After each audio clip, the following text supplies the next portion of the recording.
Antropófago. Diário de um canibal. Adélison Silva. Terceiro episódio. A fábrica de soda cáustica.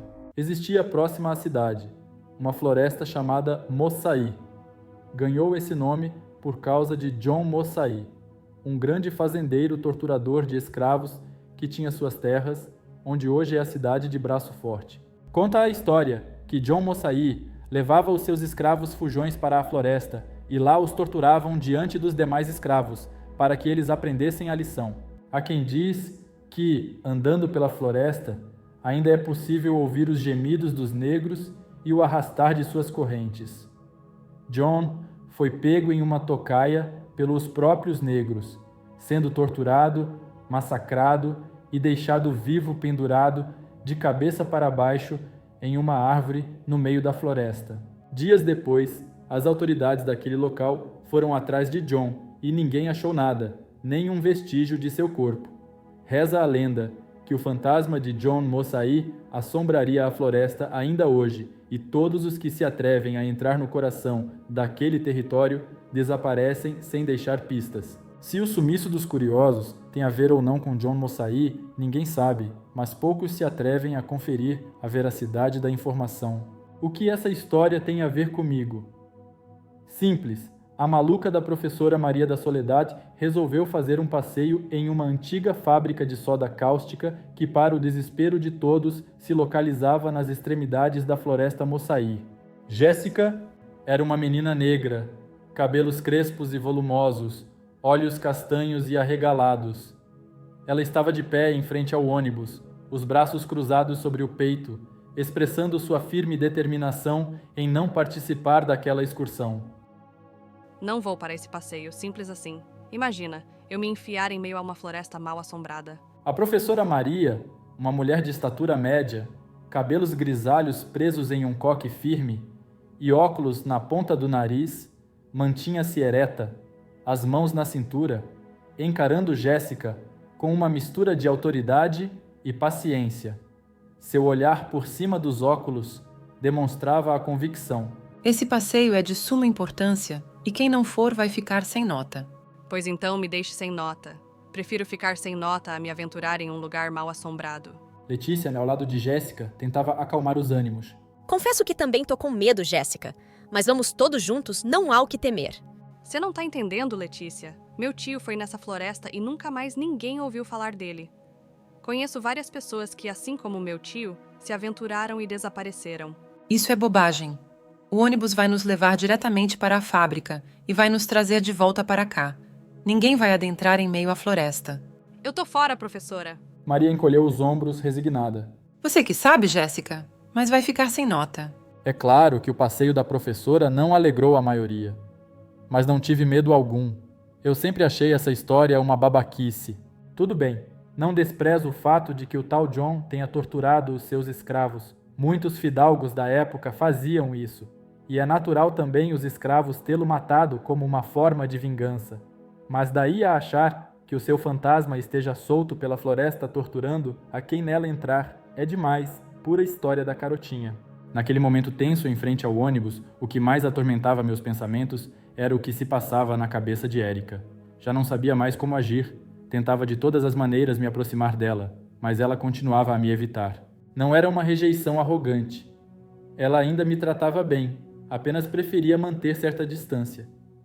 Minha cabeça girava, meu coração parecia ferver no peito. No fundo, eu mantinha uma tênue esperança de que ela pudesse me dar mais uma chance. Nesse momento, Davi se aproximou, quebrando um pouco da tensão com sua voz descontraída. E aí, tá com medo de encarar a floresta Moçaí? Respirei fundo antes de responder, tentando manter uma calma que não sentia completamente. Não. Acho tudo isso uma bobagem. Eu não acredito em fantasmas. Davi, com seu jeito descontraído de sempre, continuou. Eu também não, mas as meninas estão morrendo de medo. Até a Thaís, que é toda durona, tá com medo. Mas parece que a Letícia conseguiu convencer a Jéssica a ir também. Ele notou que eu segurava um livro e perguntou. Que livro é esse? Érica que me emprestou. Respondi brevemente. Davi percebeu meu estado e comentou. Você ainda tá na fossa por causa dessa história com a Érica, né? Ela nem olha mais na minha cara. Falei. deixando escapar um pouco da frustração que estava guardando. O que eu fiz foi tão grave assim, Davi? Davi sacudiu a cabeça com convicção. Não, claro que não. Ela só tá com medo de perder a vaga dela aqui na República. Enquanto conversávamos, eu percebi que Ricardo, ao longe, me observava com uma expressão de deboche.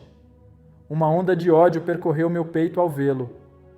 Tudo por culpa daquele otário, rosnei, quase sem perceber. Davi, sempre o mais sensato dos amigos naquele momento, tentou acalmar as coisas. Não dá moral pro Ricardo. Ele tá fazendo tudo isso só pra te provocar. E então, para minha surpresa e alívio, Érica começou a se aproximar de nós. Nem podia acreditar que ela finalmente estava disposta a conversar. Oi, Max. Vou deixar vocês dois a sós. Davi, educadamente, se retirou para nos deixar a sós. Érica olhou nos meus olhos e pude ver a hesitação em seu olhar. Você ainda tá com raiva de mim? Não. Desculpe, Max. Sei que tô te evitando.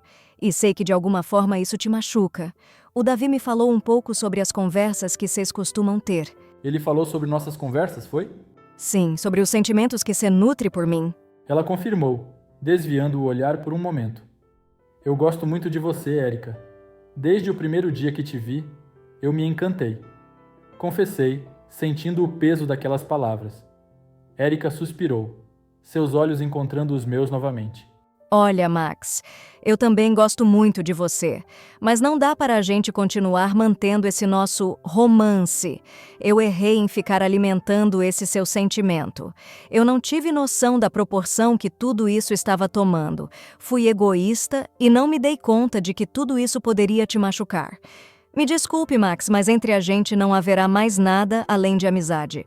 Aquelas palavras caíram como um peso em meu peito. Uma mistura de decepção e resignação. Tá bem. Talvez você esteja certa.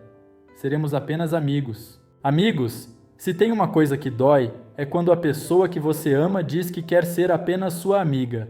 Não, Érica. Eu não posso ser seu amigo. Como amigo, eu não posso sentir o beijo dessa sua boca carnuda. Como amigo, eu não posso tocar a sua pele e acariciar os seus cabelos. Como amigo, eu não posso tê-la em meus braços e torcer para o tempo parar e você ficar para sempre aqui comigo. Não, eu não posso ser seu amigo. Por outro lado, foi melhor assim. Com a minha amizade, Érica voltou a falar comigo e voltamos a nos dar bem como antes.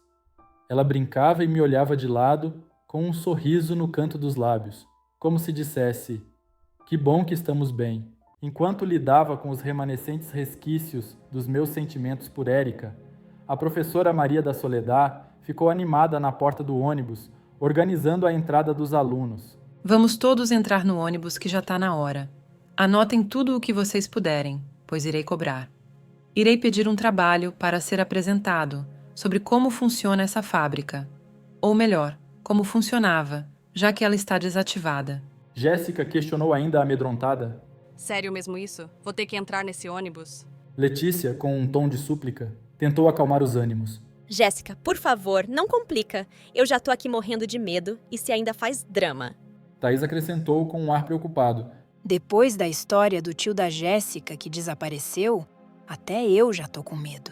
Olha, não é falando não, mas eu também já ouvi umas histórias macabras sobre essa floresta. Ai, gente, sério? Érica, sempre perspicaz, não perdeu tempo em apontar. Deixe de conversa fiada, Davi. Tá óbvio que ele tá tirando onda com a nossa cara, gente. Vamos deixar de conversa e entrar logo no ônibus. E assim foi. Na hora do passeio, era gente reclamando de um lado, gente se lamentando do outro, gente se recusando a entrar no ônibus, mas todos eram pressionados pela professora, que argumentava que aquilo fazia parte da aula e era de suma importância conhecer como funcionava aquela fábrica, mesmo que agora desativada. O grupo então foi se acomodando no ônibus, misto de curiosidade e apreensão pairando no ar conforme o veículo dava partida. E assim, entre conversas temerosas e olhares inquietos, partimos para a tão esperada e temida excursão. Letícia, com seu olhar tranquilo voltado para a janela, comentou com serenidade. Não há nada demais, uma floresta como outra qualquer.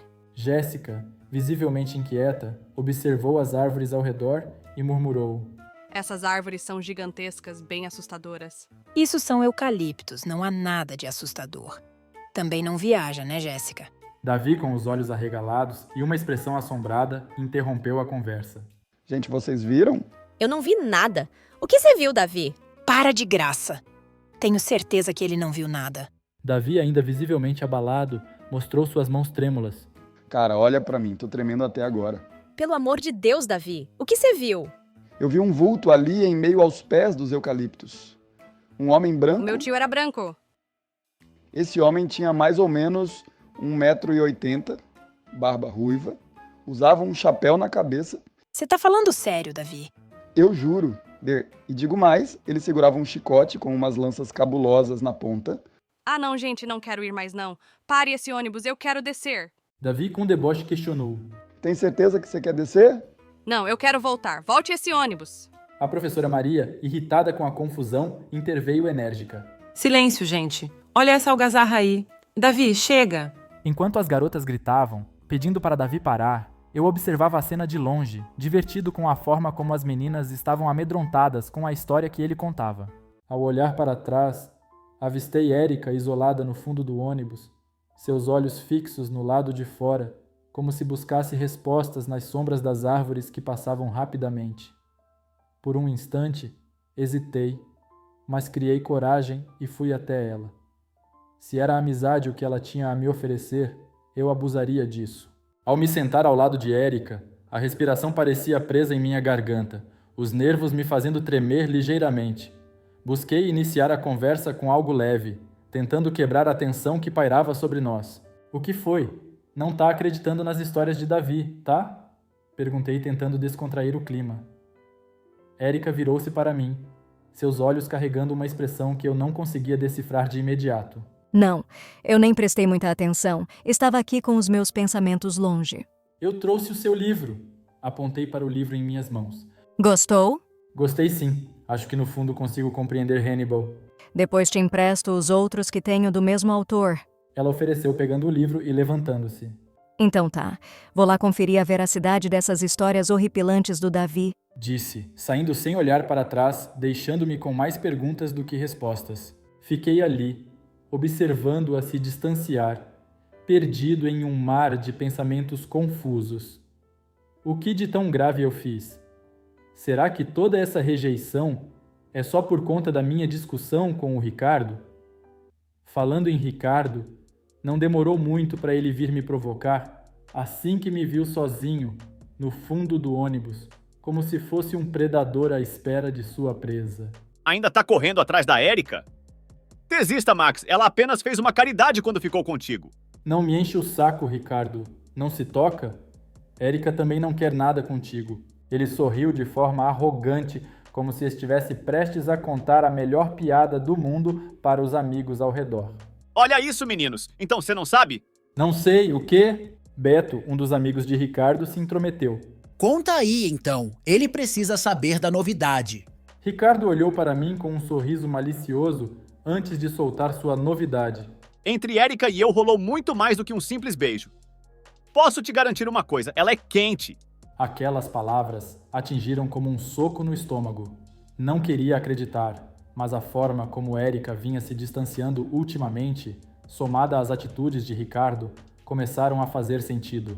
Isso não é verdade, murmurei, mais para mim mesmo do que para eles. Ricardo apenas riu, provocando enquanto saía. Acredite se quiser. Vamos nessa, rapaziada. Ela é quente, Max. Se é que você me entende. Mentira, isso não pode ter acontecido. Sinceramente, quem estou enganando? Por que não pode ser verdade? Érica já não é mais a mesma. E da forma que eles se entrosaram de uns tempos para cá, não é difícil de acreditar que o Ricardo esteja falando a verdade.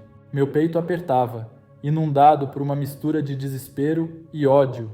Comecei a detestar tudo. O passeio em si, a música que a turma começou a cantar, os buracos na estrada, as gargalhadas do Davi e principalmente a voz do Ricardo. Tudo me irritava, tudo me lembrava daquela sensação de ter sido ludibriado e traído. E ali, no fundo do ônibus, eu me senti sozinho, lutando contra a tempestade de emoções que ameaçava me consumir por inteiro. As minhas mãos estavam frias, a cabeça latejava incessantemente e em minha mente as imagens do Ricardo e da Érica juntos, se amando, se entrelaçando. Parecia que eu iria explodir a qualquer momento. Uma lágrima quente escapou dos meus olhos, percorrendo o meu rosto em uma trilha salgada.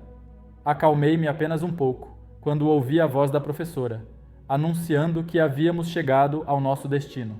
Prontinho, chegamos. Vamos descer todos devagar e vamos nos manter sempre juntos, sem afobação. Vamos lá! Desci do ônibus meio sem jeito, tentando me conformar com a ideia de ter perdido Érica para sempre. Mas mesmo naquele momento de desespero, ela continuava malditamente linda. Seu olhar, seus cabelos, seu sorriso. Minha nossa, o que fiz de errado para lhe perder? Questionava-me em um lamento interno. Davi se aproximou de mim, tentando forçar uma conversa. As garotas piraram com as histórias que eu contei. Ela ficou com ele. Davi franziu o senho, sem entender a que eu estava me referindo. Quem ficou com quem? A Érica, respondi, com um olhar fixo em algum ponto distante. Ela e o Ricardo transaram. Davi arregalou os olhos, claramente surpreso com a minha afirmação. Calma, Max, não vai acreditar nas lorotas de Ricardo. Como eu posso não acreditar? Érica não quer mais saber de mim. Cara, você tá indo em uma onda completamente errada. Não dá crédito a essa história que o Ricardo tá contando. Isso que você tá sentindo por Érica não é amor.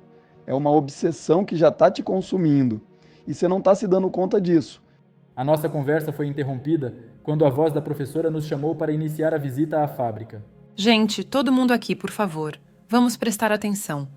Esse aqui do meu lado é o Sr. Lázaro Migueli. Ele é o diretor dessa fábrica, trabalhou nela durante anos. E hoje será o nosso guia. Lázaro, um senhor de aparência experiente e tranquila, dirigiu-se a nós. Eu vou mostrar para vocês passo a passo de como a soda era fabricada, desde o processo inicial até o produto final. Vamos lá? A professora então distribuiu máscaras para todos, explicando. Mas antes da gente começar a nossa expedição pela fábrica, todos devem usar essa máscara. Como a fábrica foi desativada recentemente, ainda há muito cheiro de amônia por aqui. Outra coisa importante também.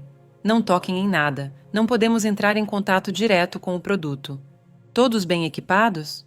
Vamos dar início à nossa expedição. Lázaro começou a caminhar pelos corredores da fábrica, Maria da Soledade ao seu lado e Letícia do outro, prontamente anotando tudo o que o diretor dizia. Os demais alunos, incluindo eu e Davi, seguimos atrás, ainda com as palavras do Ricardo ecoando em minha mente como um mantra cruel. Para produzir o hidróxido de sódio, a soda cáustica que conhecemos, usava-se a mesma reação que ocorre quando se separa o oxigênio e o hidrogênio da água. A reação é feita usando energia elétrica, passando uma corrente elétrica por uma solução de sal em água. Vamos passar por aquela sala ali e vocês vão ver direitinho como tudo isso funcionava aqui na nossa fábrica. Vamos, gente. E não se esqueçam de anotarem tudo, pois irei cobrar depois. Mas nada disso me interessava naquele momento. Minha mente estava turva, preenchida pelos pensamentos sobre Érica e Ricardo. Qualquer coisa, eu pegaria as anotações da Letícia. Do jeito que ela andava grudada no diretor, se a professora pedisse para escrever um livro sobre a soda cáustica, ela tiraria de letra. Davi, percebendo a minha apatia, cutucou-me com o braço. Aff, Max, que cara é essa? Parece que comeu e não gostou. Nada não, só tô triste. Vem comigo. Ele me interrompeu, puxando-me em direção a outra sala. Para onde você tá indo? Só vem. Davi insistiu para entrarmos em uma sala, mas ao passar pela porta, deparei-me com o letreiro: perigo, apenas funcionários treinados. E uma onda de preocupação me invadiu.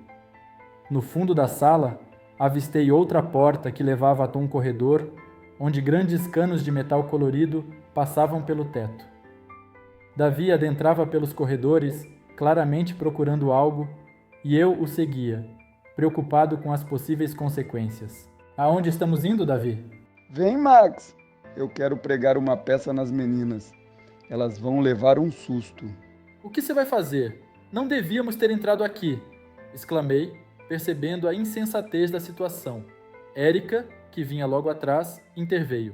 Vocês estão malucos? O que fazem aqui? Fiquei surpreso ao vê-la ali conosco. Ela nos flagrou desviando do caminho e decidiu nos seguir. É coisa do Davi. Preciso encontrar outra saída, quero pegar as meninas lá na frente. Davi explicou com um brilho travesso nos olhos. Érica sorriu meio travessa e propôs. Tudo bem, eu vou com vocês. Cara, isso tudo tá muito errado, comentei, sentindo-me cada vez mais desconfortável com a situação. Deixa de ser careta, vem logo. Não tem perigo nenhum, a fábrica tá desativada, é só a gente não tocar em nada. Eu me sentia completamente deslocado naquela situação. Davi parecia obcecado em assustar as meninas e ignorava os possíveis perigos da fábrica. Érica, por sua vez, surpreendia-me com sua disposição em se aventurar nas pegadinhas de Davi. Eu, por outro lado, permanecia mergulhado em uma confusão de sentimentos. Observava Érica com um misto de fascínio e preocupação, tentando desvendar os segredos por trás de seu comportamento. A presença dela ao meu lado despertava uma série de emoções contraditórias. Felicidade por tê-la ali comigo, medo de que algo desse errado, raiva ao lembrar das palavras de Ricardo e ansiedade em relação ao desfecho daquela situação incerta. Entramos em uma enorme sala onde se destacavam 2 imensos cilindros metálicos que em tempos passados eram utilizados para armazenar grandes quantidades de soda cáustica. Uma passarela se estendia acima deles, provavelmente para os funcionários inspecionarem o produto. Era evidente que a fábrica já não estava mais em plena atividade, pois o local parecia abandonado.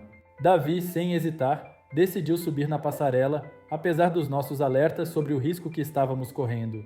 Davi, melhor não, isso pode ser perigoso. Relaxa, gente, vamos só ver como funciona. Davi já subia as escadas, ignorando nossos avisos. Cara, você tá maluco? Estamos falando de soda cáustica. Isso pode ser perigoso. Cara, a gente só vai olhar se ainda tem soda no cilindro. É provável que eles estejam até vazios, não tem perigo. A gente só vai subir a passarela, olhar e depois descer. Então vamos ser rápidos. Érica se juntou a ele, subindo as escadas logo atrás.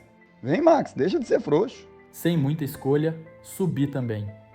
A passarela era alta e lá de cima tínhamos uma visão privilegiada de todo o salão. Caminhávamos com cuidado, conscientes de que a estrutura já não era tão sólida. Ficamos impressionados ao notar que ainda havia soda nos cilindros. Érica, inadvertidamente, pisou em uma garrafa de plástico que caiu no cilindro, dissolvendo-se rapidamente. Nossa, olha só o efeito que a soda causa quando cai um objeto sobre ela. Seria o fim se caíssemos ali. É melhor descermos, já não tô tão confiante. Érica começou a recuar, preocupada com a situação. Não, espere, há uma saída ali na frente. Davi apontou para o outro lado da passarela. Loucura isso que estamos fazendo. Quero só ver quando a professora der por nossa falta. Não vai dar nada, vamos sair lá na frente.